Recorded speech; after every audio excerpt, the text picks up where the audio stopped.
Hello everyone, welcome to legal law. So आज की हमारी मैथ की सीरीज़ का फर्स्ट टॉपिक रहने वाला है परम्यूटेशन एंड कॉम्बिनेशन।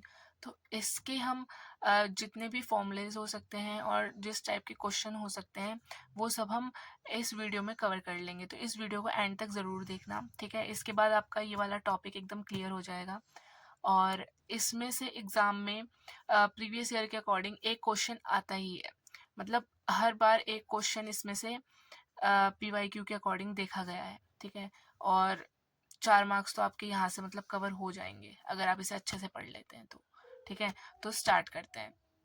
देखो, तो बेसिकली क्या मतलब होता है, परम्यूटेशन का मतलब होता है अरेंजमेंट और कॉम्बिनेशन का मतलब होता है चूज करना, ठीक है। हम एक एग्जांपल से समझते हैं। अगर हम यहाँ पे लेते हैं A, B और C, ठीक है, और यहाँ पे भी हम लेते हैं A, B और C। तो अगर हम परम्यूटेशन मतलब अरेंजमेंट करेंगे तो हम इसको AB भी कर सकते हैं, ठीक है, BA, BC, CA, ठीक है, और AC, मतलब AB हो गया, BA हो गया, BC हो गया, हाँ, और बचा CB, ठीक है। तो कितना हो गया हमारा, 1 2 3 4 5 6। तो इसके हम कितने वेज हैं परम्यूटेशन के, टोटल 6 वेज हैं, ठीक है। अगर परम्यूटेशन पूछे तो 6 वेज हो गया अरेंजमेंट का। लेकिन अगर कॉम्बिनेशन पूछ रहा है तो क्या रहेगा हमारा, AB, ठीक है, BC और AC। तो अरेंजमेंट तो हम इसकी कैसे भी कर सकते हैं ना, चाहे इसको पहले कर दें, इसको बाद में कर दें, इसको पहले कर दें, इसको बाद में कर दें, तो ऐसे कर सकते हैं। पर हमें अगर चूज करना है तो हम एक पेयर एक ही बार में चूज कर सकते हैं। तो ए भी चूज कर लिया, फिर BC कर लिया, AC कर लिया।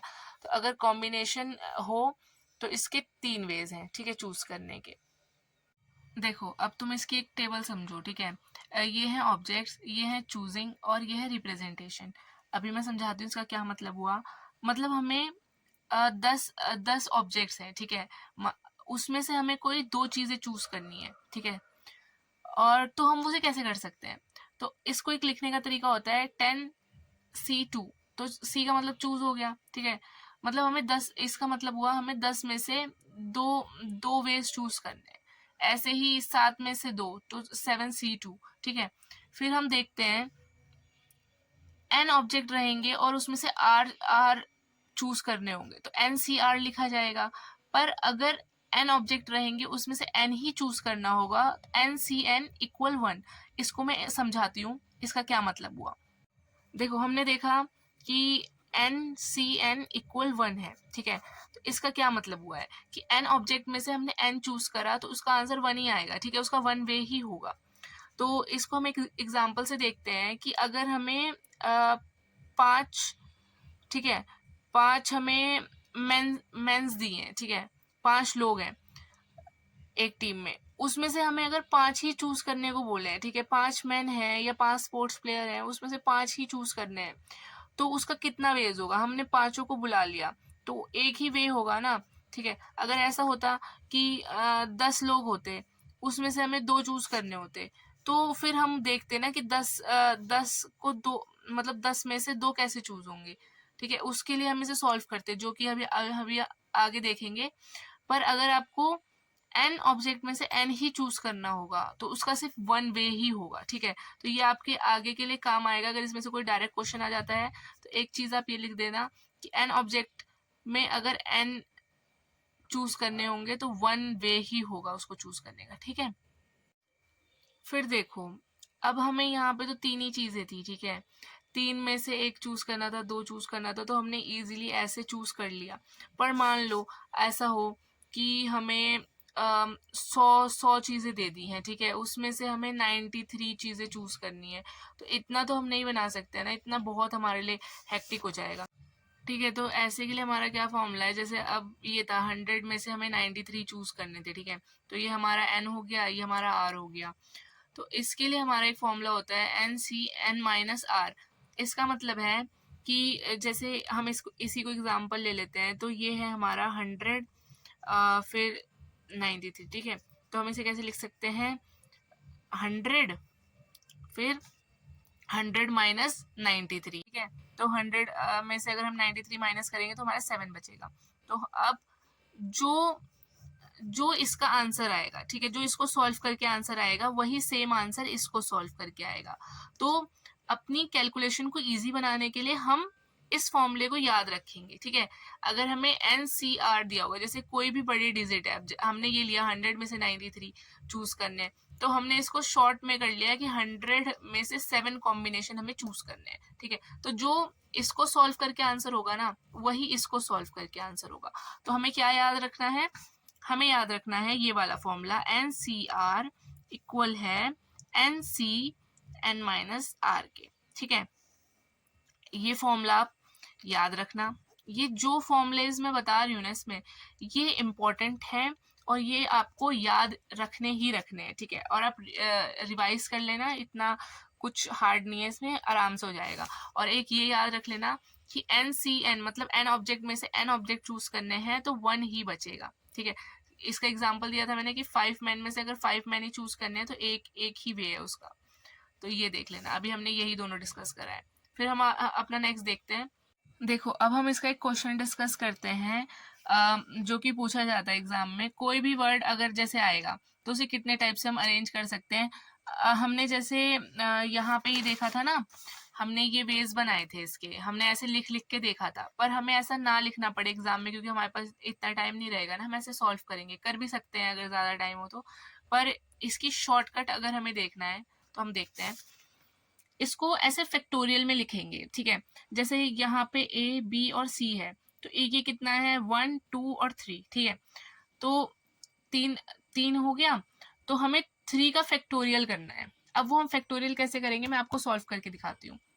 तो जैसे वो हमारा क्वेश्चन था कि ABC को हम कितने वेज में लिख सकते हैं, ठीक है, कितने टाइप में अरेंज कर सकते हैं। तो ये हमारा क्वेश्चन क्या आया है, ये हमारा क्वेश्चन परम्यूटेशन का है, जो कि हमारा अरेंजमेंट हमने डिस्कस करा था ना। तो हमने यहाँ पे इसे ऐसे सॉल्व करा था, पर अगर हम इसे शॉर्ट फॉर्म में सॉल्व करना चाहें तो कैसे करेंगे। तो हम इसकी देख लेंगे कितना है ये, 1 2 तीन चीज़ें लिखी हुई हैं, ठीक है। तो हम इसका फैक्टोरियल निकालेंगे, 3 फैक्टोरियल में लिख लेंगे। तो अब फैक्टोरियल कैसे सॉल्व होता है, 3 के पीछे जब तक 1 ना आ जाए ना, तब तक हम उसे काउंट करते हैं, है ना, मल्टीप्लाई में। तो ये कैसे लिखा जाएगा, 3 इंटू 2 इंटू 1, मतलब जब तक 1 ना आ जाए तब तक हम उसे सॉल्व करेंगे, ठीक है। तो अब इसको मल्टीप्लाई कर लेते हैं, तो 3 2 6, तो इसका क्या आंसर आ गया 6। तो ABC को अरेंज करने के कितने वेज हो सकते हैं, तो 6 वेज हो सकते हैं, ठीक है। तो ये चीज हमारी यहाँ पे आपको समझ आ गई होगी, है ना। जो हमने यहाँ पे आंसर निकाला था 6, वही सेम आंसर इतना बिना किए, ये सब बिना किए हमारा डायरेक्ट आ गया है, ठीक है। एक और क्वेश्चन इसका करते हैं हम। तो इस बार हमारा ये पूरा वर्ड है, ठीक है, लेकिन इसमें टोटल कितने लेटर्स हैं, 1 2 3 4 5 6, ठीक है। तो यहाँ पे हम ये लेटर हमने काउंट कर लिए, तो इसमें यहाँ पे हमें 6 का फैक्टोरियल निकालना है। तो ये भी सेम ऊपर वाले की तरह ही होगा, ठीक है। तो यहाँ पे हम 6 से काउंट करेंगे जब तक 1 ना आ जाए। तो 6 इंटू 5 इंटू 4 3 2 1। तो इसको मल्टीप्लाई करके हमारा क्या आंसर आता है, इसको मल्टीप्लाई करके हमारा आएगा 720, ठीक है। तो इस चीज को अरेंज करने के हमारे टोटल 720 वेज होंगे, ठीक है। ये हमारा आंसर है, इसको हम 720 वेज में अरेंज कर सकते हैं। तो अगर इस टाइप का कोई भी क्वेश्चन आए, जैसे आपको ऐसा कुछ दे दें कि कोई भी वर्ड दे दें, है ना, कोई भी नाम दे दें, तो उसको अगर पूछे कि कितने टाइप में अरेंज कर सकते हैं, तो आप सिंपल उसका फैक्टोरियल निकालो ऐसे, और जो आए उसको मल्टीप्लाई करके वो आपका आंसर है, ठीक है। अब देखो ये हमारा क्वेश्चन है, ठीक है, यहाँ पे लिखा है शर्मा, लेकिन अब इसमें एक होगा तो ये ऐसे ही सॉल्व, ठीक है, जैसे हमने ऊपर वाले सॉल्व करे हैं, पर इसमें आपको एक चेंज दिख रहा होगा। इसमें ना जो ए लेटर है वो 2 बार रिपीट हो रहा है। तो इस क्वेश्चन में एक डिफरेंस आ जाता है कि जो लेटर रिपीट होते हैं ना, उनको हम डिवाइड में सॉल्व करते हैं। तो मतलब जैसे काउंट तो ये 6 होंगे, 1 2 3 4 5 6, ठीक है। पहले तो हमें 6 फैक्टोरियल करना है, ठीक है। पर जो लेटर रिपीट हो रहे होंगे, जैसे इसमें 2 लेटर रिपीट हो रहे हैं, तो इसका 2 फैक्टोरियल इसके डिवाइड में आ जाएगा, ठीक है। अगर यहाँ पे 3 लेटर रिपीट हो रहे होते तो यहाँ पे 3 फैक्टोरियल आ जाता, ठीक है, मतलब जितने पहले तो नॉर्मल जैसे काउंट करते हैं वैसा ही काउंट होगा यहाँ पे, उसके बाद जो लेटर जितने रिपीट हो रहे होंगे वो डिवाइड में आ जाएंगे। ठीक है, तो अब हम इसे सॉल्व करते हैं। कैसे सॉल्व होगा ये? 6 5 4 3 2 1। ठीक है, फिर इसका फैक्टोरियल 2 और 1। तो अब हम देख सकते हैं 2 और 1 यहाँ से कट गए हैं। अब हम इसको मल्टीप्लाई कर लेते हैं। 6 5 ज़ा 30, 34 ज़ा 120, 123 ज़ा 360। ठीक है, तो इसका आंसर हमारा क्या आएगा? 360। ओके, आई होप आपको ये समझ आ गया होगा। अगर फिर भी आपको नहीं समझ आ रहा है तो एक बार दोबारा इसको वीडियो को देखना, और नहीं तो कमेंट सेक्शन में अपने डाउट्स पूछ लेना। अब नेक्स्ट चलते हैं, नेक्स्ट कौन सा टाइप इसका आ सकता है उसको डिस्कस करते हैं। देखो, अब आप ये वाला क्वेश्चन देखो। In how many ways can the letter of the word leading be arrange in such a way that the vowels always come together. ठीक है, तो इसमें हमारा क्या क्वेश्चन है? इसमें हमें दे रखा है वर्ड लीडिंग। ओके, पर इसमें हमें करना है कि जो इसमें वॉवल्स आ रहे हैं ना, जैसे ई ए आई, तो 3 वॉवल्स हैं इसमें, इसको इस वे में अरेंज करना है कि ये जो 3 वॉवल्स है ना, ई ए आई, वो हमेशा साथ में आए, चाहे कैसे भी आए, आगे पीछे आए। ठीक है, कोई इनके ऑर्डर आपस में चेंज हो सकते हैं, पर और किसी के साथ चेंज नहीं होंगे, इनके आपस में ही चेंज होंगे, मतलब ये हमेशा साथ में ही पढ़ने चाहिए। ठीक है, तो अब हम इसको कैसे सॉल्व करेंगे वो हम देखते हैं। तो इस क्वेश्चन में बोला है कि जो एल डी एन और जी है, ठीक है, और ये क्या हो गया हमारा ई ए आई, मतलब ये कैसे भी चेंज हो सकते हैं, पर ये जो 3 वॉवल्स हैं ये हमेशा साथ आने चाहिए। तो इसको हम कैसे देखेंगे? इसको काउंट करते हैं हम। क्या है? 1 2 3 4। ठीक है, ये तो 4 हो गया, पर हम इसको पूरे को एक काउंट करेंगे। ठीक है, तो 1 2 3 4 5, क्योंकि साथ में जब ये आएंगे, चाहे ये एक साथ ही आए, पर ये हैं दोनों, एग्जिस्ट तो कर रहे हैं ना, तो हम इसके साथ इसको 1 काउंट करेंगे। तो टोटल क्या हो गया? 5 फैक्टोरियल हो गए। ठीक है, फिर हमारा इनटू में, अब ये आपस में भी तो बदलेंगे ना, चाहे इसके साथ ना बदले, इसके साथ तो एक ही पोजीशन में एक साथ रहेंगे चाहे कहीं भी आए, पर आपस में तो ये अपनी पोजीशन चेंज कर सकते हैं ना, तो इसको हम अलग काउंट करेंगे 1 2 3। तो यहाँ पे ये आ गया इसका 3 फैक्टोरियल। ठीक है, तो इसके साथ हम इसको 1 काउंट करेंगे, पर ये इनका, जैसे यहाँ पे 4 वर्ड होते तो यहाँ 4 फैक्टोरियल आता, पर यहाँ 3 है तो 3 फैक्टोरियल आया है। ठीक है, तो ऐसे ही हम इसको इस वे में लिखेंगे।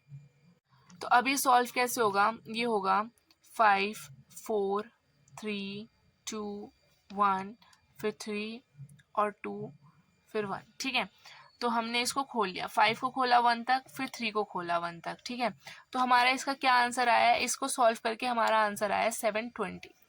ठीक है, आई होप ये आपको समझ आ गया होगा।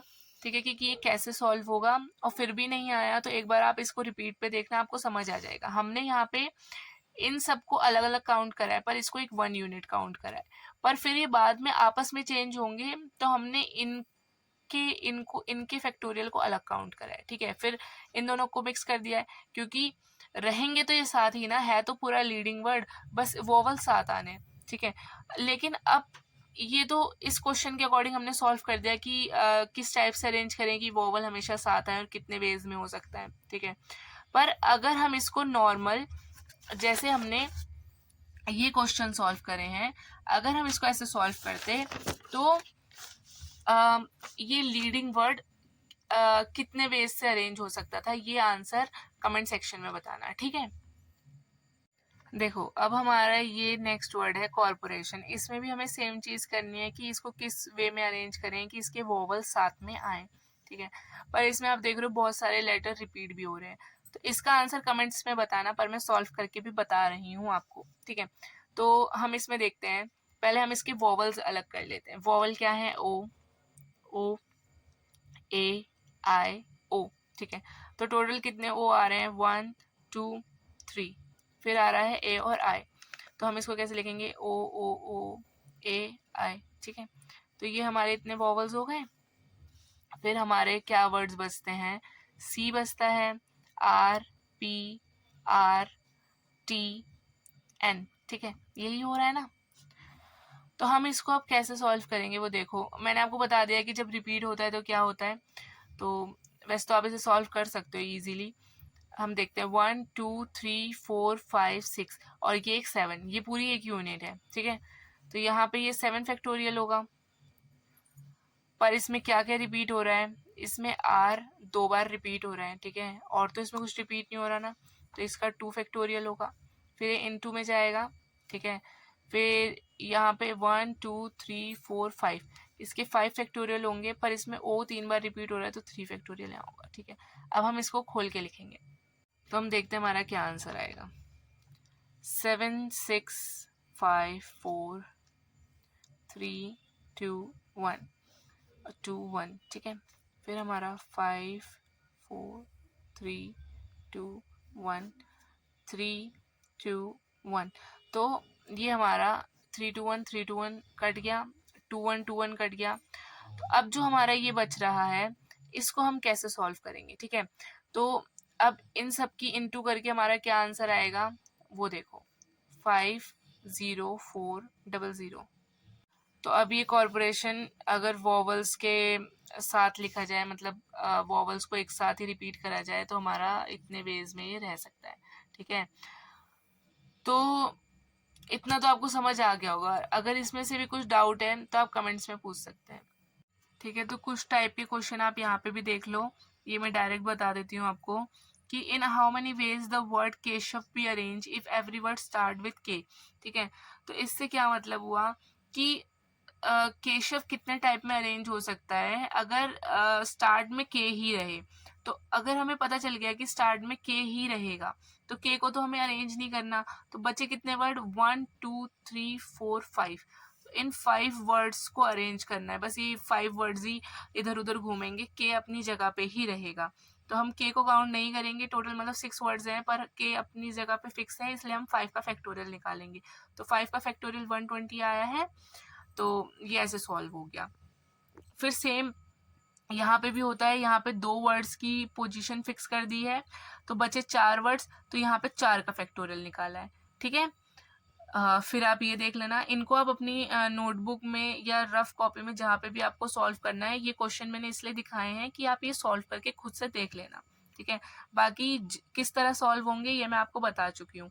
अगर वॉवल्स आएंगे, वॉवल्स एक जगह रहेंगे, या फिर रिपीटेड लेटर्स होंगे या नॉर्मल भी होंगे, तो हम ये देख चुके हैं। अब हम अपने नेक्स्ट पे चलते हैं, जो कि है हमारा कॉम्बिनेशन। देखो, जैसे अभी तक आप लोगों ने परम्यूटेशन मतलब अरेंजमेंट के फॉर्मूला देखे थे ना, NC1 इक्वल NCN इक्वल 1 और वो सब, तो वैसे ही कॉम्बिनेशन का एक फॉर्मूला होता है कि इसमें है n में से अगर हमें r चूज करने हैं तो वो हम कैसे निकालेंगे। तो n का फैक्टोरियल होगा, फिर r का फैक्टोरियल होगा, फिर मल्टीप्लाई में n माइनस आर करके जो डिजिट होगी ना उसका फैक्टोरियल होगा। तो एक फॉर्मूला अगर आप याद करना चाहो तो आप ये याद कर सकते हो, पर हम इसकी इजी ट्रिक भी आगे देखेंगे। पर अगर आपको बेसिक्स से देखना है तो ये फॉर्मूला अप्लाई होगा। तो जैसे हमारा एक एग्जांपल लेते हैं, हम 7 मेन हैं, ठीक है, उसमें से हमें 3 मेन चूज करने हैं, तो हम कैसे करेंगे। तो पहले तो हम देखते हैं हम इस कैसे लिखेंगे। 7 में से हमें 3 चूज करना है, ठीक है। तो ये इस फॉर्मूला के अकॉर्डिंग ये कैसे सॉल्व होगा, ठीक है। तो अगर हम ये क्वेश्चन इस फॉर्मूला से सॉल्व करेंगे ना, अगर हम इसके कॉम्बिनेशन देखेंगे कि कितने कॉम्बिनेशन निकल सकते हैं, तो ये कैसे सॉल्व होगा। तो हमारा n क्या है, यहाँ पे n है हमारा 7, ठीक है, और r है हमारा 3। तो 7 का फैक्टोरियल, फिर हमारा आएगा यहाँ पे 3 का फैक्टोरियल, इनटू में 7 माइनस 3 क्या होगा, 7 माइनस 3 हमारा होगा 4, ठीक है। 7 माइनस 3 हमारा 4 होगा, ऐसे भी काउंट कर सकते हो, ठीक है। तो ये हमारा 4 होगा। तो हम इसको अगर सॉल्व करेंगे तो क्या रहेगा हमारा, 7 6 5 4, फिर हम नीचे देखेंगे तो ये 3 2 1, फिर 4 3 2 1। तो हम ये 4 3 2 1 से 4 3 2 1 काट देंगे, फिर हम इसी को सॉल्व करेंगे, ठीक है। इसको सॉल्व करके हमारा क्या आंसर आएगा, तो ये जो भी है अब हमारा, इसको हमारा सॉल्व करके आंसर आएगा 35, ठीक है। तो ये हमारा आंसर है। तो एक तो ये है कि हम इतना पूरा करें और फिर सॉल्व करें। अब मान लो यहाँ पे तो चलो 7 का कॉम्बिनेशन 3 दे रखा था कि 7 में से 3 चूज करने हैं। अगर हमें दे देता कि 100 में से आप 98 चूज करो, तब आप क्या करते? 98 को बार बार खोल के लिखते? तो ऐसे तो पॉसिबल नहीं है ना एग्जाम में। तो इसीलिए हम एक ट्रिक देखते हैं इसमें। अगर ऐसा हो तो हम पीछे पढ़ के आए थे कि जो NCR है, ठीक है, वो किसके इक्वल होगा? NCR माइनस N, ठीक है, इसके इक्वल हम ये पढ़ा था ना हमने। जो इसकी वैल्यू है वही इसी की वैल्यू होगी। तो यहाँ हम इस चीज को अप्लाई करेंगे। अब जो हम 100 के कॉम्बिनेशन 98 को ऐसे ऐसे ओपन करके करते हैं ना, वो हम इसको कैसे कर देंगे कि अब n में से हमें r माइनस करना है।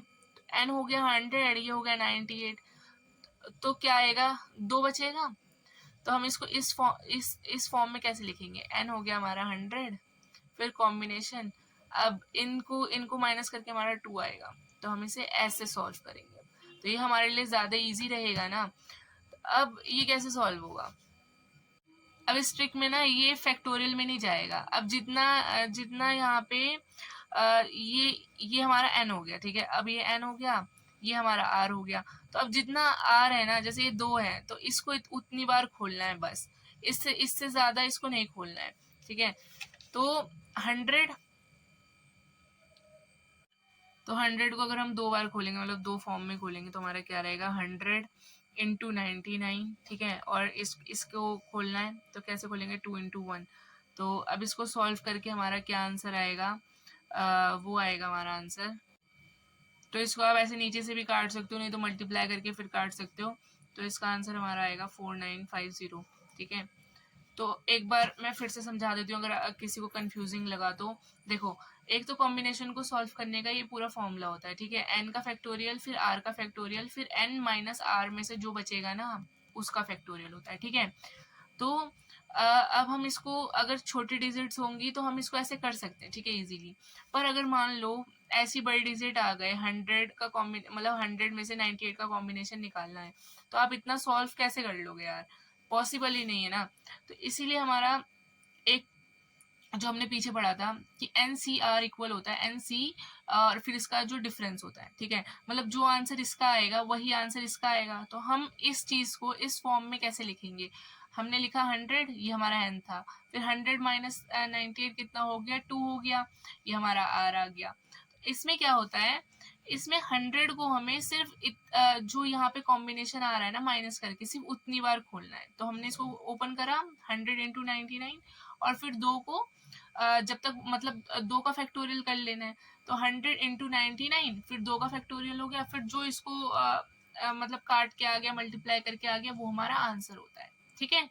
इसको एक बार खुद से सॉल्व करके देखना, और नहीं समझ आए तब फिर या तो कमेंट्स में बताना, या तो फिर वीडियो को रिपीट करके देखना, ठीक है। बाकी आपको ये समझ आ गया होगा। अगर हम इस वाले क्वेश्चन को भी ऐसे सॉल्व करते हैं ना, तो हमें इतना प्रोसेस नहीं करना पड़ता। जैसे ये यहाँ जाके ये कट ही गया ना, तो ये पहले ही कट जाता। तो देखते हैं हम, जैसे 7 कॉम्बिनेशन 3 था, मतलब 7 में से हमें 3 चूज करने थे। फिर हम इसको माइनस करते तो 4 आता।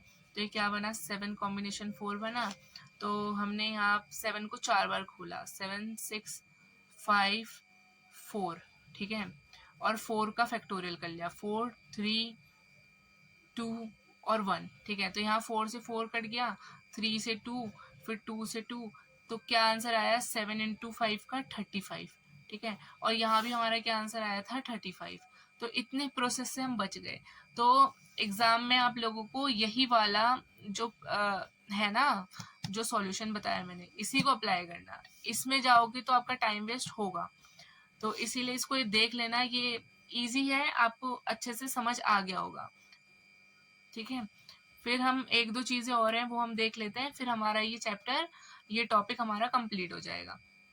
तो देखो, इसमें आप ये एक तो ये याद मतलब समझ लेना कि अगर n में से n कॉम्बिनेशन ही मांगते हैं तो उसका आंसर हमेशा 1 रहेगा, ठीक है। 5 मैन में से 5 मैन ही चूज करने हैं, तो एक ही वे है उसको चूज करने का, ठीक है। फिर हमारा ये वाला हमने डिस्कस कर लिया और पीछे देख लिया कि कहाँ यूज हुआ ये। NCR इक्वल है NC n माइनस R के, ठीक है, यहाँ मैंने सही से लिखा हुआ है।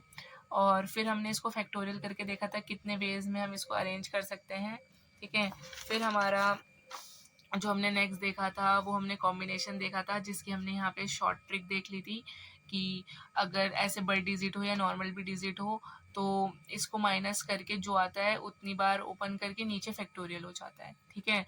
तो देखो परमिटेशन कॉम्बिनेशन हमारा यहाँ पे कंप्लीट होता है, ठीक है। जो बेसिक में आपको समझाना था, मुझे आपको समझाना था, वो मैंने आपको समझा दिया है और एग्ज़ाम के लिए इतना इतना काफ़ी है, ठीक है। बाकी आप कहीं से मॉक प्रैक्टिस कर रहे हैं, मॉक टेस्ट लगा रहे हैं या कहीं से क्वेश्चन प्रैक्टिस कर रहे हैं तो वो आप कर सकते हैं और इससे आपकी काफ़ी हेल्प हो जाएगी, ठीक है।